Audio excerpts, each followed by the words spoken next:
আমি আহি উপস্থিত হ'লোহি এতিয়া এয়া মেকিপুৰৰ বাগানৰ মাজত বহি থকা NG চিৰিজৰ আপোনাৰ 2014 ৰিগ।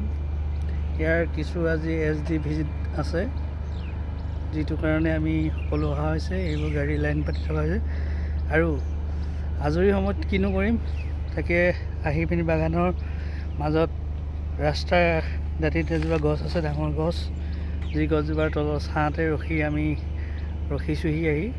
আহি বাগানৰ মাজত থকা পৰিৱেশটো ইমান সুন্দৰ দেখি ভাল লাগি গ'ল। গা মনো ইমান গৰম যদিও ইমান গৰম এটা অনুভৱ হোৱা নাই, যাৰ কাৰণে থাকি ভাল লাগিছে এইডোখৰত। এয়া বাগানৰ গছবোৰ দেখি ইমানেই ভাল লাগে।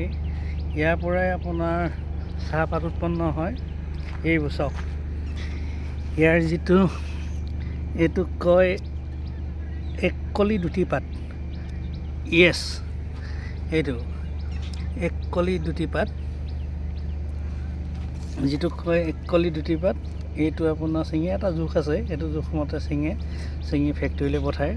ফেক্টৰীৰ পৰা আকৌ এইখিনি নি পিচি বিভিন্ন ঠাইলৈ পঠিওৱা হয়। কিন্তু আমি অসমৰ মানুহে ইয়াৰ অৰিজিনেল চাহটো খাব নাপাওঁ খাবলৈ, যিহেতু ইয়াতে 2 নম্বৰটোৱে আমাৰ ইয়াত চলে আৰু ইমান দাম দি খাব পৰাও আমাৰ অভিজ্ঞতা নাই বা মানুহে খাব নোৱাৰে। আৰু এটা চাহপাতৰ এটা লাভজনক ব্যৱসায়।